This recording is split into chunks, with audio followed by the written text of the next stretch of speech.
is Afghanistan. Where do we go from here? And we have with us to give us an analysis of some of the issues that we face in Afghanistan, Dr. LMadu2.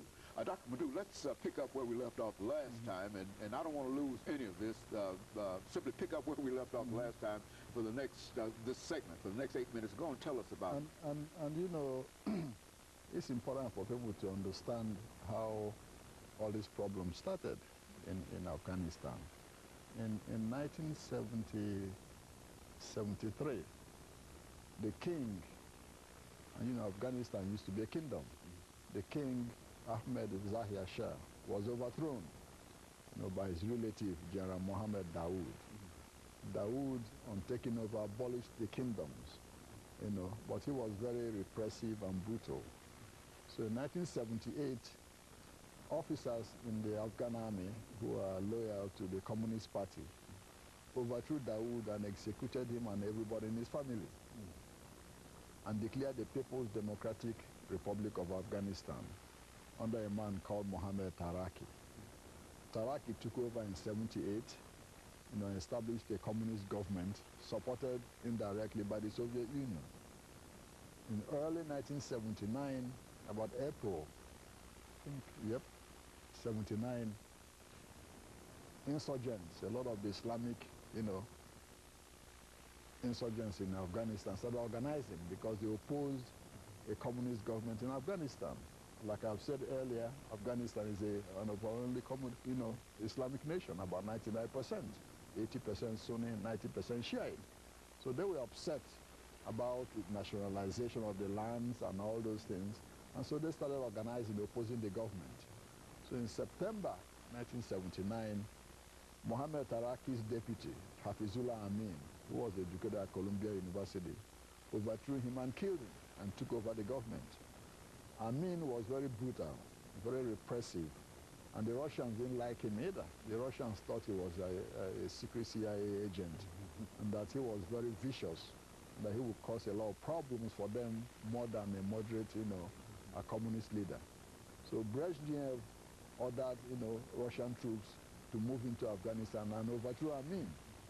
So in September of 1979, you know, the Russian troops started preparing to move in force.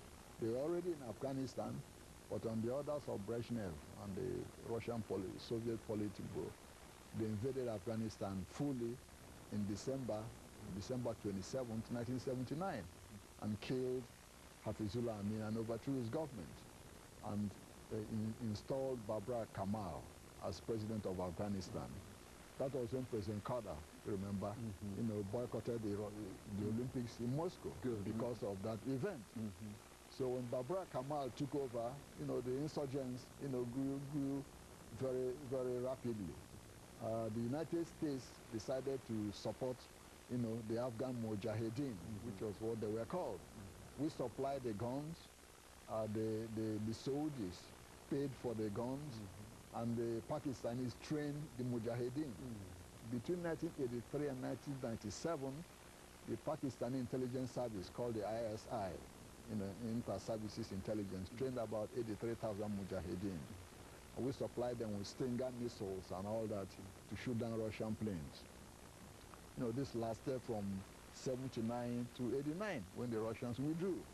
But meanwhile, in 1986, you know, the Russians, when Gorbachev came in, he got tired of the man who was in charge, Babra Kamal. He said the man was weak and ineffectual. So he organized a little coup for him to step down, and Najibullah took over as president of Afghanistan. Najibullah was tough, but at the same time he was smart. You know, he tried to co-opt the Mujahideen, but they refused.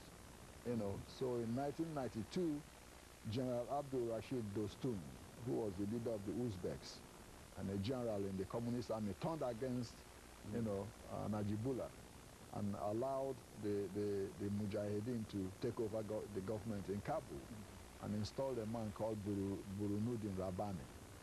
Rabbani's government was split, you know, because of conflict with the other rebel forces.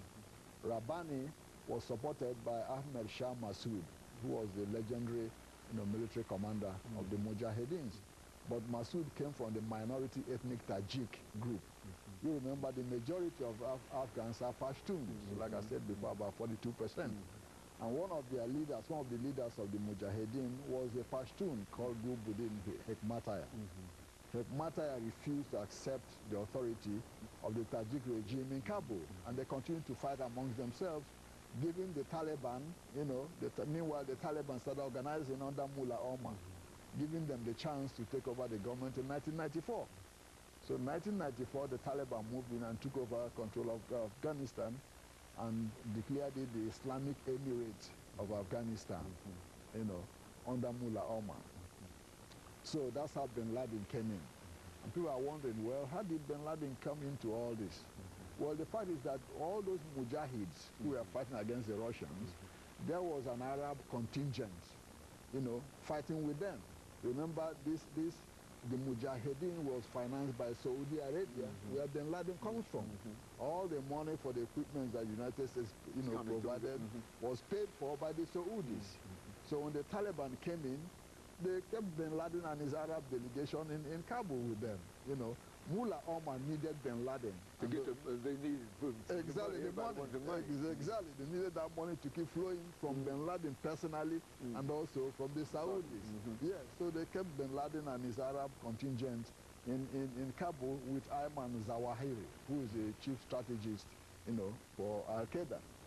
Zawahiri was a member of the Takfir Hijra in Egypt, who was responsible for the assassination of President Anwar Sadat. And he's still the chief strategist of Osama bin Laden's Al-Qaeda. So that's how Al-Qaeda came into play in Afghan politics. Majority of the Afghans didn't like the Arabs meddling in their internal affairs. But the Taliban needed them because of the money and their military expertise to be on their side, you see. So Mullah Omar himself, who is the spiritual leader, of the Taliban, and still the spiritual leader of the Taliban, welcomed bin Laden, gave him land and all that to train, their forces in Afghanistan. That's how bin Laden came into Afghanistan. He was formerly in the Sudan. After the Russians left, bin Laden went to the Sudan. But the Sudanese government kicked him out on pressure from the United States. He went back to Afghanistan, Okay, Dr. LMadu, let's break for this commercial break, and then we'll pick up at the same point. And we'll be back with our audience following this short commercial break.